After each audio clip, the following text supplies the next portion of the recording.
Bien, chicos, buenas tardes. Vamos a iniciar la actividad de hoy correspondiente al tema de parasitosis intestinales. No sé si me escuchan bien. ¿Me confirman, por favor? Sí se escucha, doctor. Perfecto. Disculpen la hora, creo que estamos en una junta médica y estamos acabando las conclusiones de dicha junta. Bueno. Bien, comentarles que esta actividad va a ser enfocada en tres patologías principales, que son las más frecuentes que ustedes van a ver en el avance de la carrera, y algunos tips de hablar sobre algunas formas de diagnóstico en esos casos. Mi nombre es Gustavo Adolfo Valencia Mesías y demos inicio a esa actividad. Entonces, cuando hablamos de infecciones digestivas en general, hablamos de varios sistemas, en todo caso, varios órganos, ¿no? Pero acá estamos enfocados básicamente en temas intestinales, ¿no? Y usualmente estos agentes, estos parásitos intestinales, van a generar, digamos, algunas formas clínicas de presentación. Formas agudas, como les comentaba a algunos chicos en la práctica anterior, que implica una gastroenteritis aguda, que esto refleja un cuadro que se puede enfocar de dos formas, ¿no? Disminución de la consistencia de las heces o de las evacuaciones en sí, ¿no? Es decir, más líquidas, por así decirlo, o aumento en la frecuencia defecatoria, en el ritmo defecatorio. No hay un número estándar de cámaras que una persona hace al día, pero se estima que mayor de 2 a 3 cámaras por día ya se considera un paro diarreico, aunque ya lo que gastroenterología usualmente sugiere que es cuando hay un cambio del ritmo habitual del paciente. Eso ya es más individualizado. Entonces, cuando esto es menor de 7 días o que no sobrepase los 14 días en algunos casos, se enfoca como un cuadro agudo y usualmente esas infecciones van a conllevar a ello. Y ahora más, como les decía, diarreas cuando tenemos un aumento tanto en la frecuencia, disminución de la consistencia en sí, pero también en el volumen de cada cámara como tal, ¿no? Tenemos formas agudas, persistentes cuando superan los 14 días hasta el mes, o crónicas cuando superan más de lo último. Si bien uno cuando piensa en gastroenteritis o problemas intestinales, están más abocados a infecciones, pero también hay, digamos, patologías que conllevan a ellos sin ser infecciones, como son, por ejemplo, los pacientes diabéticos, ¿no? Existe lo que se denomina gastroenteritis diabética, donde el paciente diabético mal controlado tiende a hacer cámaras diarreicas y que muchas veces se confunde con una infección intestinal, una parasitosis, pero es básicamente aumento del ritmo por su problema a nivel del sistema nervioso autónomo, que es alterado por la diabetes en sí.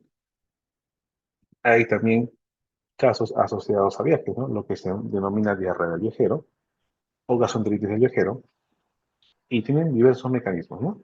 Tanto formas secretoras, inflamatorias, osmóticas, y eso va a depender mucho del agente causal. Las formas más habituales son en la comunidad, ¿no? En el hogar o cerca de ellos, pero en algunos escenarios van a ser de carácter nosocomial, como conversamos en la anterior charla. Véase las distintas causas de infecciones intestinales que se tienen. Podrían ser infecciones propiamente dichas, o a la cabeza son agentes bacterianos como Escherichia coli, Shigella, Salmonella, Campylobacter más en pacientes pediátricos, fiebre cólera, que justo fue la causa de un brote en los años 90, ¿no? Y Clostridium dice ahí, pero ya se denomina Clostridioides difficile, que es un agente netamente nosocomial, causa de diarrea severa muchas veces en pacientes que están internados con uso previo de antibióticos, ¿no? Por otro lado, tenemos agentes virales, pero nos vamos a abocar más a la parte de parásitos, ¿no? Ya caben a un número no tan grande, pero tenemos un par de representantes como Scriptosporidium, en el marco de las coccidiasis intestinal, y Yardia lamblia, que también tiene esas características que pueden ser tanto agudas, subagudas o persistentes y de carácter crónico. Como ven abajo, también existen causas, pero no infecciosas de forma directa, sino mediante, en este caso, toxinas, que son de bacterias, propiamente dicho, como son toxinas de Staphylo aureus, de Bacillus cereus, Clostridium en sí en general, entre otros.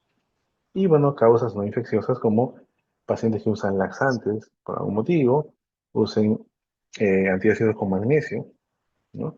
Para fomentar el peristaltismo, entre otras causas. Entonces, empecemos con Yardia. Esta gente, protozoario, este parásito es bastante común. Es un agente cosmopolita, del reino Protis, es un protozoario, como les decía, de género Giardia, pero como les decía, es más que causas agudas, puede conllevar a formas persistentes o hasta crónicas, y una particularidad es que va a conllevar esta correa, ¿no? Ustedes han tenido la oportunidad, básicamente son heces que no se disuelven en el agua y literalmente son flotantes por la cantidad, la carga lipídica que presentan, porque este parásito es una de las primeras causas de malabsorción de lípidos en la población pediátrica.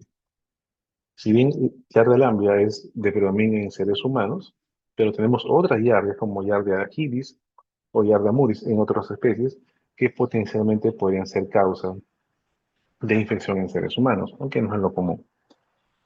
Como les decía, es cosmopolita, o sea, no hay un territorio específico, no es propio de un país, un territorio, ¿no?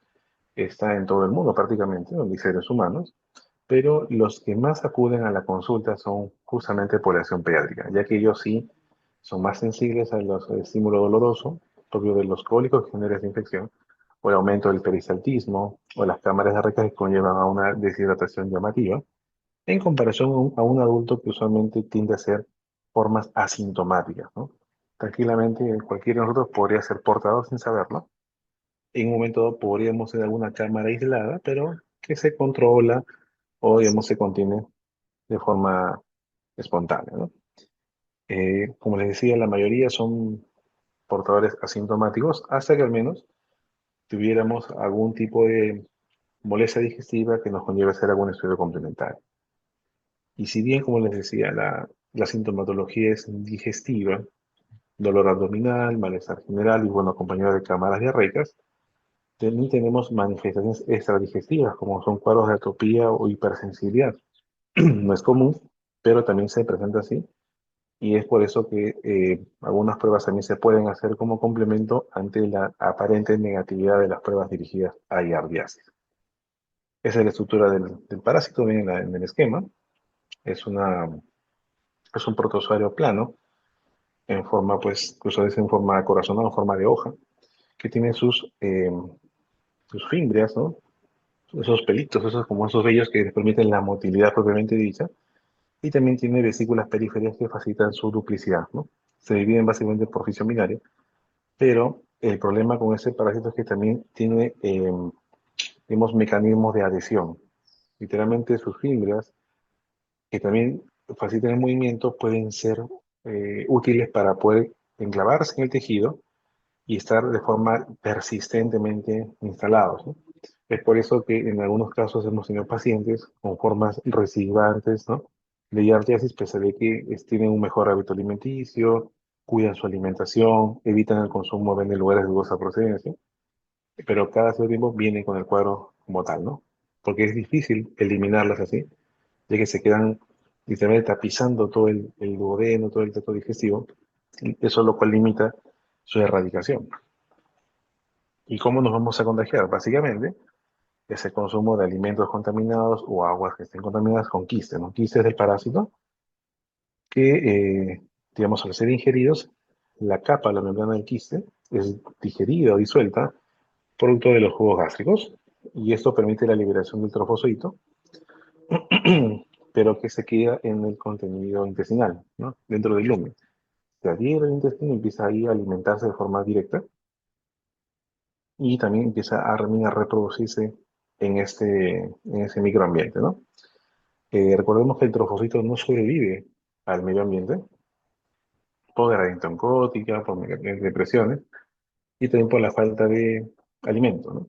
Por lo tanto, lo que se elimina al exterior no son los trofosforitos, sino son los quistes infectantes del parásito. El quiste, recuerden, es un mecanismo también de supervivencia, podríamos decir también que resistencia, pero para poder exponerse a un ambiente hostil, que sería el medio exterior, ¿no? Estos cuando están en contacto con alimentos o líquidos, son ingeridos nuevamente por otro ser humano, cerrando el ciclo de transmisión. Pero véanse que en el lado derecho tenemos cómo se replica. El quiste cuando es ingerido se libera, ¿no? La desquistización, si queremos llamarlo así, y este contenido que es el trofocito se empieza a implantar en el tejido del intestino, el, el tejido cilíndrico, y es ahí donde empieza también a multiplicarse, se empieza a dividir, ¿no? Y eso conlleva esta proliferación de trofosforitos, se adhieren al epitelio y empiezan a absorber los nutrientes de forma directa. pero cuando desean, digamos, seguir otra ruta, estos quistes, o estos trofocitos, perdón, o quieren adaptarse a un medio hostil, como puede ser el uso de algún antiparasitario, pues van a enquistarse, a ser menos activos, pero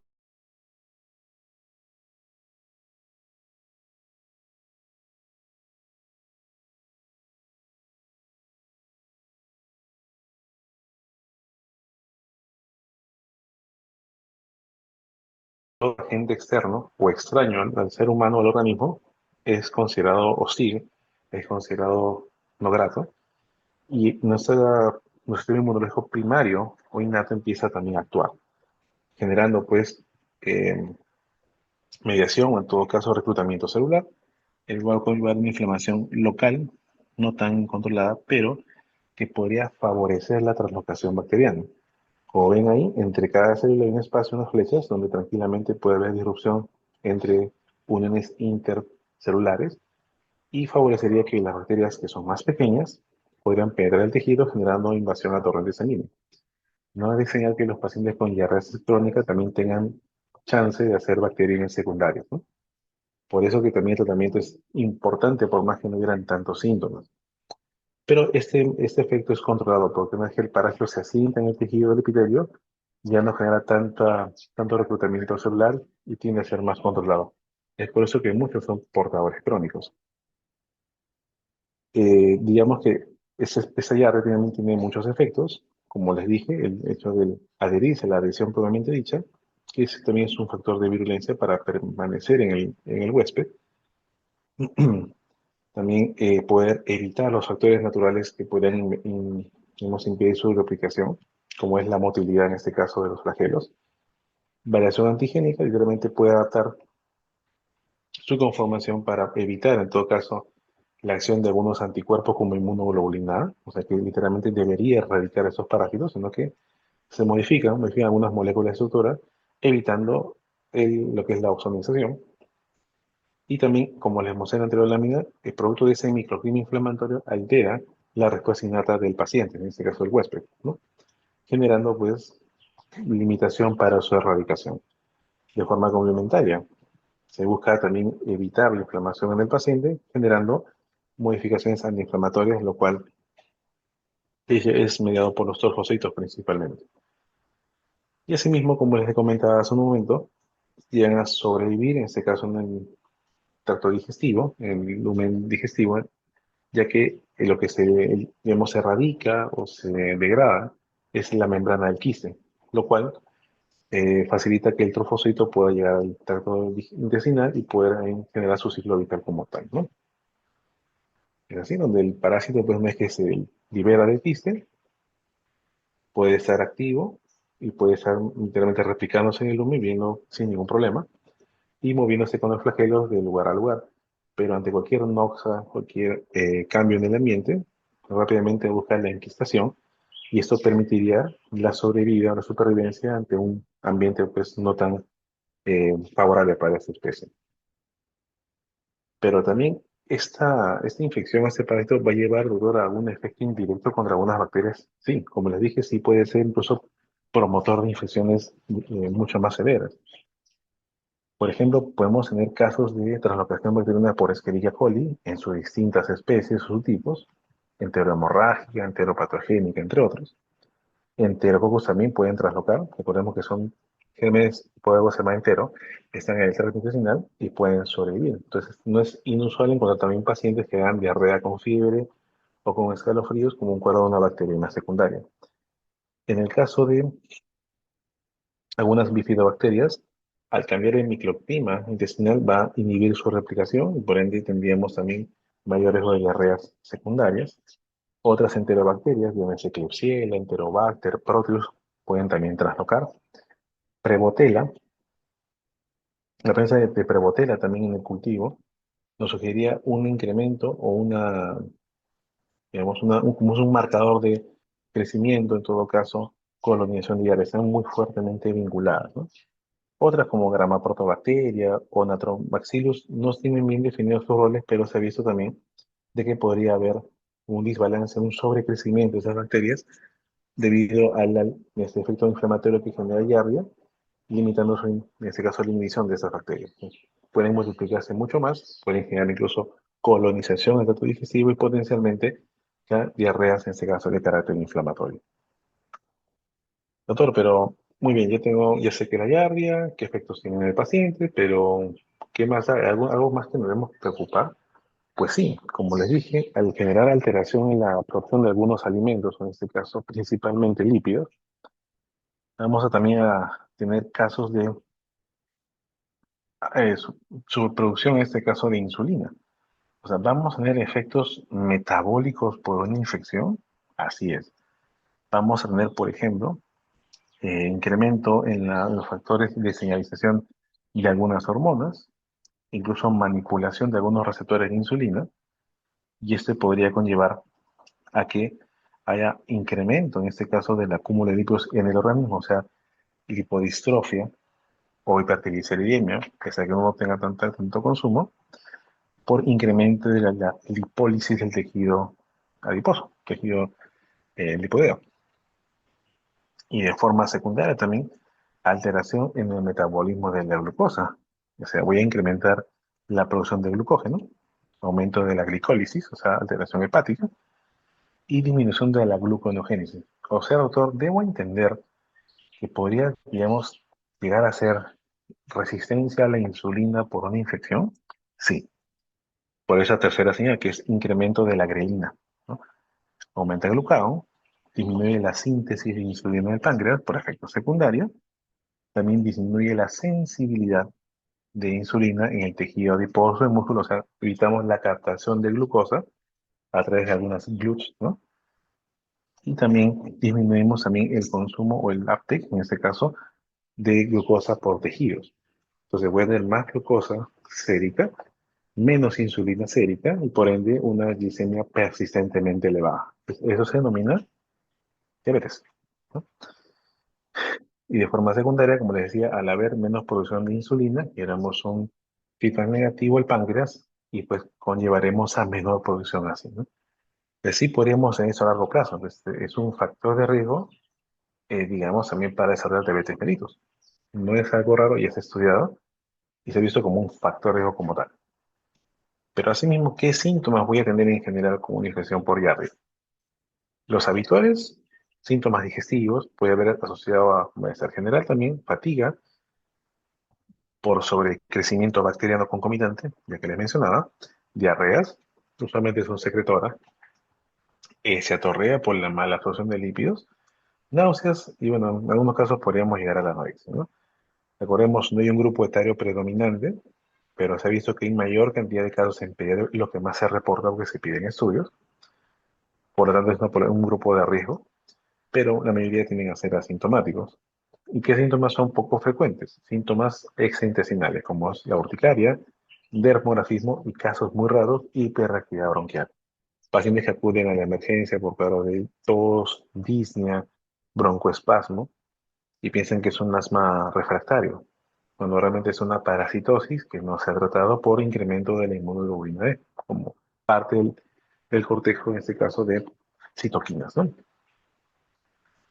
Y vemos también de que el efecto, en este caso, del daño intestinal causado por ella, no solamente es que, bueno, se adhiere, no absorbe los alimentos y ya está, sino que pueden llevar a muchos eventos o caminos, en este caso, para el paciente.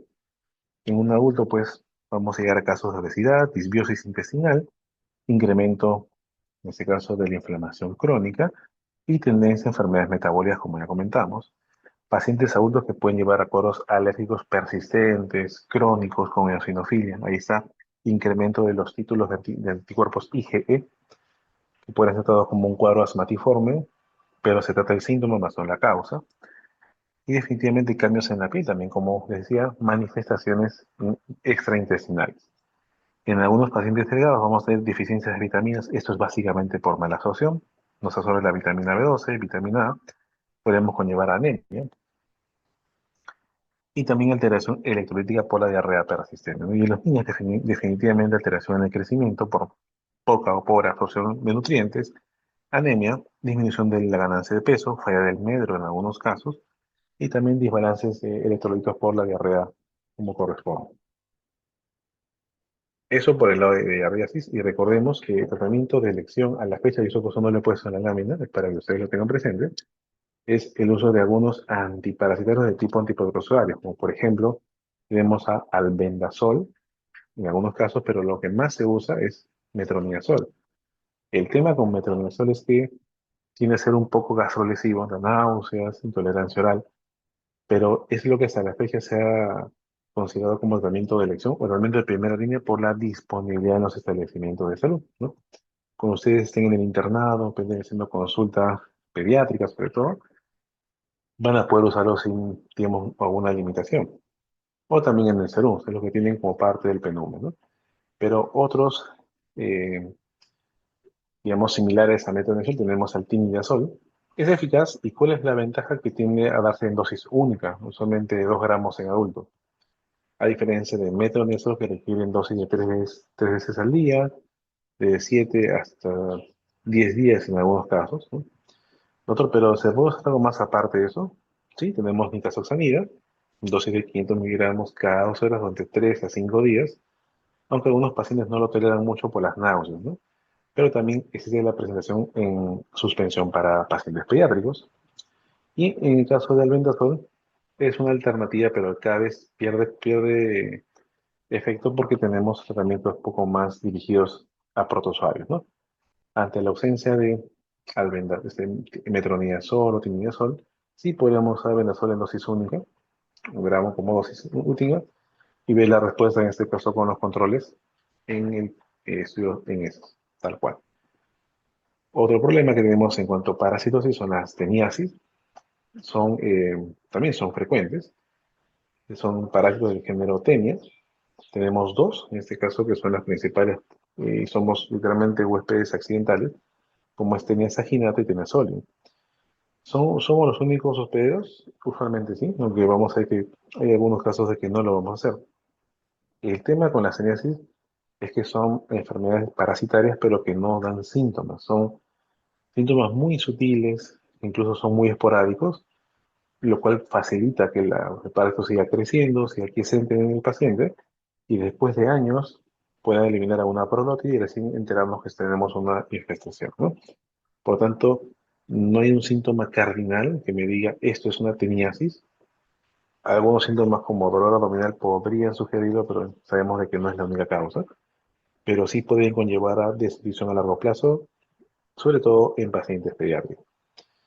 Similar al anterior, cosmopolita, no es exclusivo de algún país o territorio, no se encuentra en los polos al menos, pero nuevamente los niños son los que más se ven afectados, ¿no? Donde vamos a tener más casos, sobre todo en regiones ganaderas, en América Latina, por ejemplo, y está muy asociado a factores de poca salubridad o problemas en lo que son problemas de salud pública, sobre todo cuando hay mal mecanismo o malos métodos de eliminación de excretas o residuos como tal, ¿no? O cuando se combinan con el consumo o la alimentación del ganado por el ciclo biológico. Eh, ¿Cómo no se contagian? Básicamente el consumo de alimentos derivados de animales, carne en este caso, mal cocida, o a veces cruda, ¿no? Que estén infectados por formas jóvenes del parásito, ¿no? Que luego van a desarrollarse en el huésped hasta la forma adulta. La transmisión es fecal oral, básicamente no existen otros mecanismos hasta la fecha descubiertos, pero el huésped intermedio tiene que ser el cerdo, en el caso de ganado, pues también ganado vacuno, y definitivo sería el ser humano. Claro. Somos huéspedes definitivos, sí, pero en algunos casos vamos a ser huéspedes accidentales. ¿Cómo voy a definir en ese caso cuál es cuál? Vamos a tomar en cuenta lo que son las ramificaciones laterales de las prolótides. Si tenemos pocas, entre 7, 10 hasta 13 ramificaciones laterales, vamos a plantear posiblemente que sea una prolotide tenasolium, pero como son múltiples, más de 15 por lo menos, ya estamos hablando de tenia saginata, ¿no? Pero también tenemos otras tenias, ¿no? Como en el caso del género Hymenelepis, Dipyridium, o también Diphyllobothrium latum o Pacificum, en el caso de peces, ¿no? Donde también los protides son mucho más pequeñas y de menor ramificación. Es un platelminto, en este caso ambos son del filum platelmintos, clase cesto, por eso le dicen cestos. familia Teniae, Tenia como género y las dos especies ya conocidas como Saginata y Solium. Esa es la forma diferencial, lo veas en Saginata, hay múltiples, digamos, ramificaciones laterales en todo el segmento de la prolótide, en este caso ambas son grávidas, y el escolex tiene que ser mediados por ventosas, ¿no? Tenemos sus cuatro ventositas, tal cual, con las cuales se adhieren al intestino y se enganchan al mismo para evitar ser desplazado, ¿no? Y también sirve como medio de absorción secundario. Y es raro encontrar citicercos en el ser humano, no se ha reportado, más en animales, pero a diferencia de Solio, que tiene menos ramificaciones, una pelota más ancha, sobre todo con esta gravia, pero el Scolex tiene que ser mucho más llamativo, ya que tiene sus ventosas laterales y un gancho central que no tiene saginata, lo cual lo diferencia como si fuera una corona, ¿no? Diferencia mucho una especie de otra y es un método más eficiente de adhesión intestinal. En cuanto al ciclo biológico, tenemos que ante la ingesta de un alimento derivado de un animal enfermo, en este caso los cisticercos, que son las formas intermedias del parásito, migran al músculo, digamos, del cerdo o del ganado vacuno, y estos son los que son ingeridos por el ser humano ante una cocción pues ineficiente, no tan buena, y lo mismo que pasaba con Yardia, la cápsula o la cubierta del cesto o del cisticerco es digerido por los jugos gástricos, por el ácido gástrico, liberando a la larva, en este caso al interior, para luego migrar al intestino y empezar su crecimiento una vez esté adherido al intestino a través del escolex para su elongación longitudinal, ¿no? Y en cuestión de meses o años van a seguir dividiéndose, aumentando sus proteínas, entendiblemente extendiendo sus dimensiones, y eso es lo que el paciente va a eliminar, ¿no? Durante la defecación libera una prolotide o varias, lo cual es lo que motiva a que el paciente acuda a consulta externa por esto, ¿no? Pero en el caso, ¿cómo ocurre digamos, la cisticercosis? Solo como una capita extra, para también tenerlo claro. Si bien el ser humano, cómo se infecta de parásitos, el consumo de derivados cárnicos, en este caso, con larvas, en este caso cisticercos en ello. Pero el problema del ser humano es cuando ingiere de alguna forma accidental, no a la larva, no al cisticerco, sino al huevo embrionado de la tenia, en este caso tenia solium. Entonces, si por algún motivo se ingiere este huevo, vamos a digerirlo en el tracto digestivo, se libera el contenido, que luego, digamos, un citicerco que va a penetrar el tracto digestivo o intestinal y llegar a torrente sanguíneo. Este migra, también por circulación pulmonar, y puede llegar al sistema nervioso central. ¿Por qué motivo migra ahí? No se sabe, no se tiene bien definido, no se sabe. Se asume que por tener menos capacidad inmunológica, es un santuario literalmente que permite que el parásito se siga multiplicando sin ningún tipo de afectación secundaria. Y lo que vamos a ver en ese tejido ya son lesiones focales con edema periférico, que son la primera causa de convulsión en el país, ¿no? Sobre todo en pacientes jóvenes sin factores de riesgo. Entonces, ¿cómo se da la patogenicidad? Tenemos arriba un gráfico, el escoles, el pareo se adhiere al intestino, se pega literalmente, y de forma longitudinal se van produciendo nuevas proteínas. Entonces el escólex se une a la mucosa, lo cual impide su desplazamiento, pero también genera inflamación leve o local en esta zona.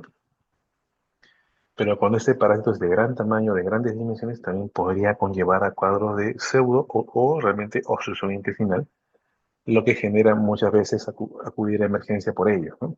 Cuadro de dolor abdominal que es inespecífico. Pero si en casos raros, porque hay casos muy raros, esa parolote llega a zonas no habituales como apéndices, sí puede ser causa de apendicitis, por ejemplo, ¿no? Pero también debido al consumo de nutrientes, muchos pacientes tienen a hacer problemas de mala absorción, ¿no? Sobre todo de algunas vitaminas del complejo B, conllevando también a cuadros neurológicos, incluso degenerativos, que pasan inadvertidos incluso como cuadros de demencia secundaria, ¿no? Entonces, todo paciente que venga con cuadros crónicos, incluso con temas digestivos, por más que sean leves, no estaría de más plantear alguna parasitosis mediada. Un hallazgo que también se ha visto, no es la evidencia, no lo clarifica como muy vinculado a parasitosis, pero sí podría sumarnos en el enfoque diagnóstico es la presencia de bruxismo. Entonces, como factor de riesgo para adquirir esta infestación, tenemos, primer punto, problemas de salubridad, no por el manejo de excretas en una comunidad o una localidad, el hacinamiento, o nuevamente malas medidas higiénicas, pobre acceso a agua potable, lo cual conlleva a usar otras fuentes de agua contaminada, o el consumo de productos cárnicos crudos o de poca cocción, lo cual sí favorece la infestación. Y esto a veces obedece muchas veces a temas de carácter social o cultural, que es difícil erradicarlo, pero sí podríamos concientizar a la población en que podrían lentamente cambiar esas prácticas, pero por un problema más importante. Nuevamente, los síntomas no son específicos, tienden a ser digamos, muy leves, no nos hacen pensar a veces en un cuadro sistémico, pero en el tiempo pueden aumentar. Lo que sí es algo evidente es cuando el paciente elimina las prolotis, lo cual por temor, por miedo, es lo que conlleva la consulta o la emergencia, pero podemos también tener como algo que se pueda sumar al enfoque, es el cuadro doloroso abdominal cólico, difuso, intermitente, concomitante con malestar general o sensación de llenura precoz, ¿no? Pero recordemos, no es un hallazgo exclusivo de esta infestación. Otras patologías, incluso hasta neoplásicas, podrían llevarlo. Y el bruxismo, sumado también a la pérdida ponderal de peso, también podría tomarse en cuenta para esta sumatoria con fines diagnósticos.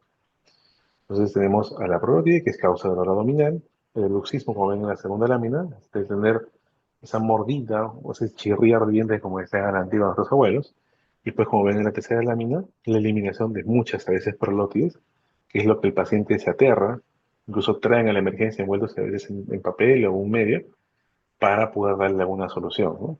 Porque si no hubieran eliminado, seguirían con lo mismo, o al menos no vendrían a la atención médica como corresponde. Y el diagnóstico es básicamente visualizar a la gente, eso para fines ya más de laboratorio, encontrar los huevos, en este caso pueden ser embrionados o no embrionados. Incluso dentro de la microscopía podríamos encontrar los ganchitos de lo que sería justo los escoles, pero hay que indagar mucho sobre la frecuencia de eliminación de prolótides. Si es abundante, hablemos posiblemente una tenia saginata, que tiene que ser de mayor dimensión, y pues esto sí nos haría plantear un tratamiento empírico.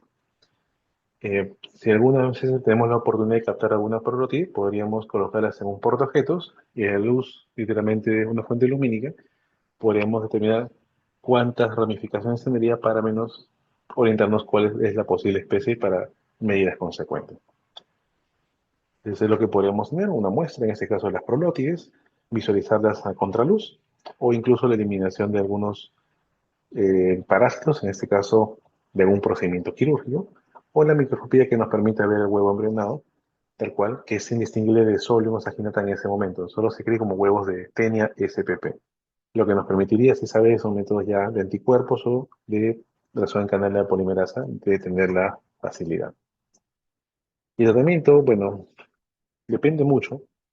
Antes se usaba mucho praziquantel, ¿no? En este caso, sí permitía, en este caso, la muerte del mismo por parálisis, evitaba la alimentación del parásito y por ende morían por inanición.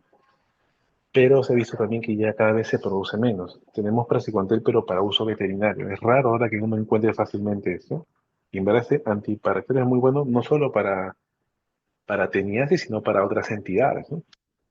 Pero bueno, en el caso del Diphyllobotrium, por ejemplo, también es bastante eficaz. Si tuviéramos la oportunidad de tenerlo, dosis única de 5 a 10 miligramos kilo es lo que debemos administrar y sería más que suficiente.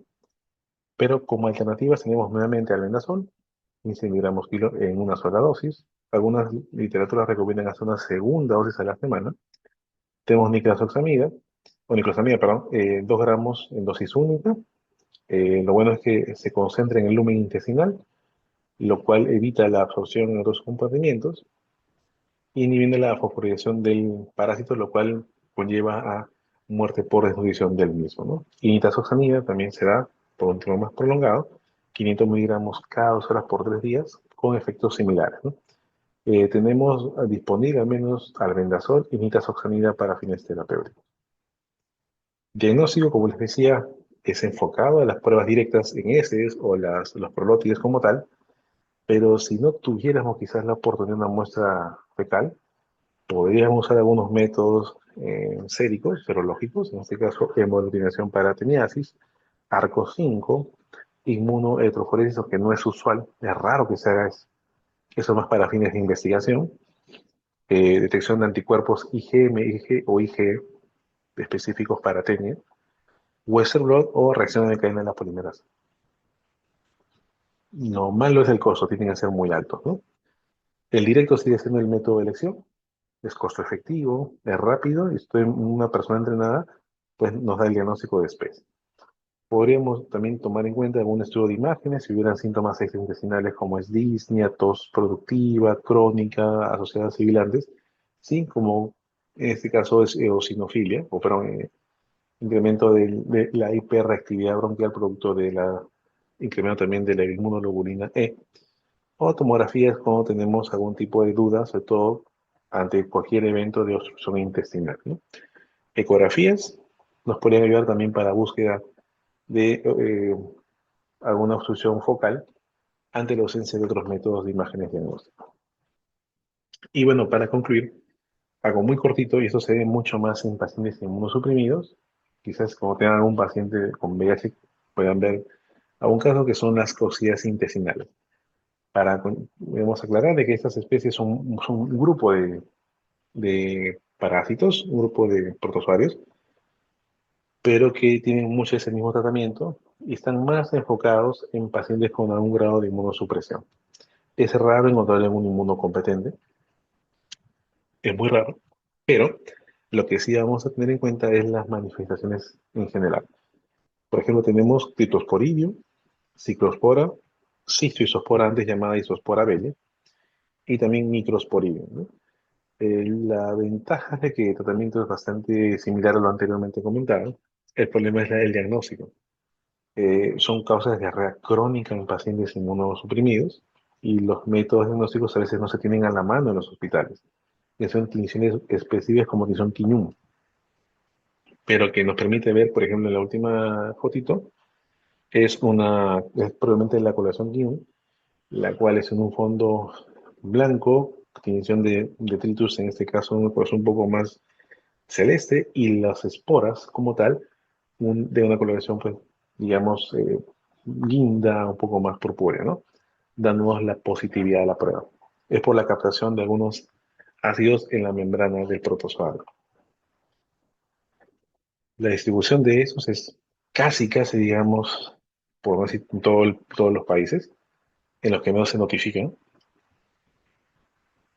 pero véase de que no son pocos los lugares que se escapan a esta infección, por lo menos tienen muchos, más de una coxilla, digamos, en su territorio, a menos de lo que no se notifica. Y si bien aparentemente el Perú no tuviese no tuviera Citospora belli, pero realmente seguimos teniendo casos, es importante también tenerlo a la mano, o en todo caso registrar de que se tienen casos para poder cambiar nuestra realidad con respecto a estas enfermedades. Pero usualmente se notifica cuando tenemos casos de coinfección con pacientes con VIH o trasplantados. Eh, Solo mencionar que tenemos, en este caso, a Cryptosporidium. Tenemos dos especies como Cryptosporidium parvum, que es el más común. Tenemos también a Cryptosporidium hominis, menos frecuente, pero que usualmente se toma como un eh, agente colonizante y pues pasa inadvertido, a veces en la extinción. Otras causas, otras coxidas como ciclospora, en este caso ciclospora cayetanensis, la más común, o también tenemos el caso de cistospora, antes llamada isospora belli, como siendo la coxilla de mayor tamaño entre todas, ¿no? El tema es que estas coxidas tienden a ser causas, como le digo, de diarrea persistente o crónica, de causa aparentemente no definida.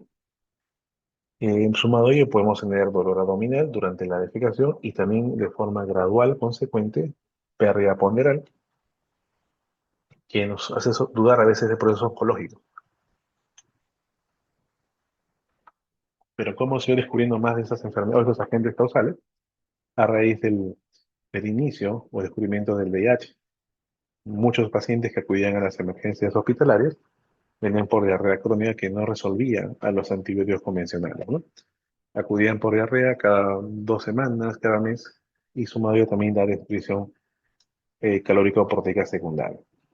Esto ocurre, o esta infección ocurre, tras la ingesta de alimentos contaminados o imbuidos en estos parásitos o en bebidas eh, aglomeradas o acuoso contaminadas, donde están los o quistes infectantes activos y que llegan al intestino, siendo la cubierta de los quistes digeridos, liberando al protozoario al exterior y nuevamente similar a Yardia, eh, poder adherirse al intestino y empezar a multiplicarse en gran cantidad, aprovechando los nutrientes del humo, tal cual. Pero básicamente para el diagnóstico requerimos muestras frescas de material fecal y los estudios, en este caso con tinciones como Kinjun, para poder dirigir al menos o tener una noción de qué agente causal podría ser. Ante la positividad, eso ya depende de un microbiólogo entrenado, nos puede diferenciar incluso especies de Microsporidium, que son las más pequeñas de tamaño. Pero recordemos de que va a depender también del grado de inmunosupresión del paciente para poder tener más peso en cuanto a la sospecha de diagnóstico. Ahora, ¿qué tratamientos hay para estos protousuarios? La primera línea de tratamiento, recuerden, es la conformulación de trimetoprim con sulfametoxazol, ¿no? Es lo usualmente que damos al menos en infectología en pacientes con VIH para el manejo de estas infecciones. Vía oral, usualmente tienden a ser de 5 a 10 días, o al menos hasta la remisión de los síntomas. Y luego definir si es que el paciente sigue inmunosuprimido pese a la terapia antirretroviral o quizás no está llevando terapia o no sabía que tenía VIH. En algunas situaciones nos hemos topado con pacientes con diarrea crónica que desconocían ser seropositivos.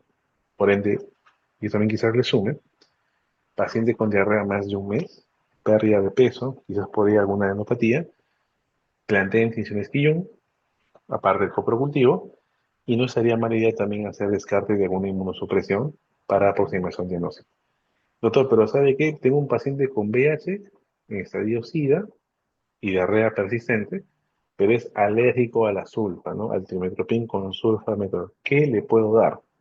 Tenemos como alternativa ciprofloxacino, 500 miligramos cada 12 horas por 7 días, vía oral, si hay documentación de la alergia como tal, o también podemos dar nitazoxanida de forma secundaria como un tratamiento alternativo, ¿no?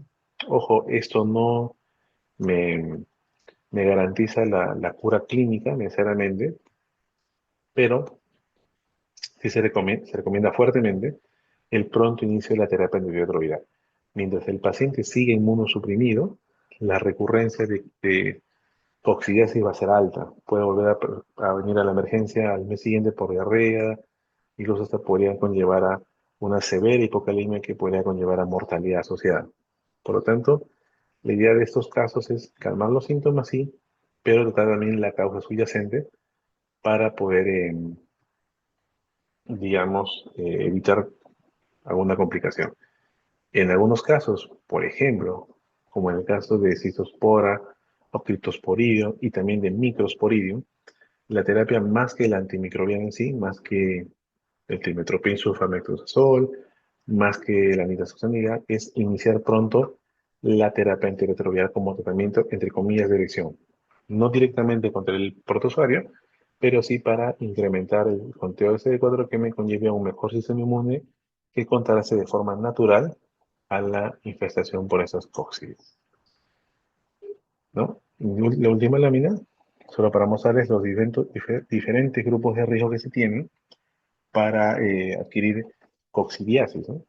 Si bien les dije, principalmente son pacientes con VIH, pero tendríamos, por ejemplo, pacientes con inmunodeficiencias primarias, pacientes también con infección por tuberculosis, pacientes que usen inmunomoduladores como tacrolimus, sirolimus, otras condiciones crónicas como artritis reumatoide, o que usen otros inmunomoduladores como micofenolato mofetil, entre otros, ¿no? Entonces, véase de que no es necesariamente un paciente con VIH, y asimismo también que tiene algún tipo de inmunosupresión farmacológica, ¿no? Todos ellos tienen riesgo de esta enfermedad, pero a la cabeza siguen siendo la población que vive con VIH, principalmente en aquellos en etapa C3 o lo que denominamos SIDA.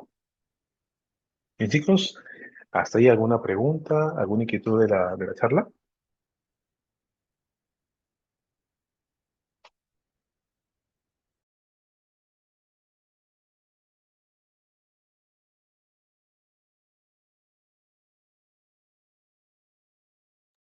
¿Alguien tiene alguna consulta, alguna pregunta? ¿Todo claro?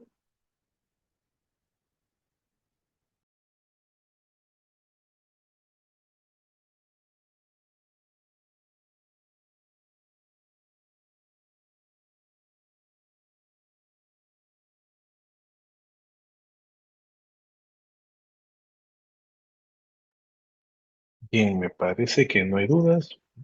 Me parece que todo quedó claro. Entonces, bueno, damos por concluida la sesión de hoy. Cualquier comunicación o duda con Antonella para poder apoyarlos, ¿sí? Muchas gracias a todos por su atención. Que tengan muy buenas tardes.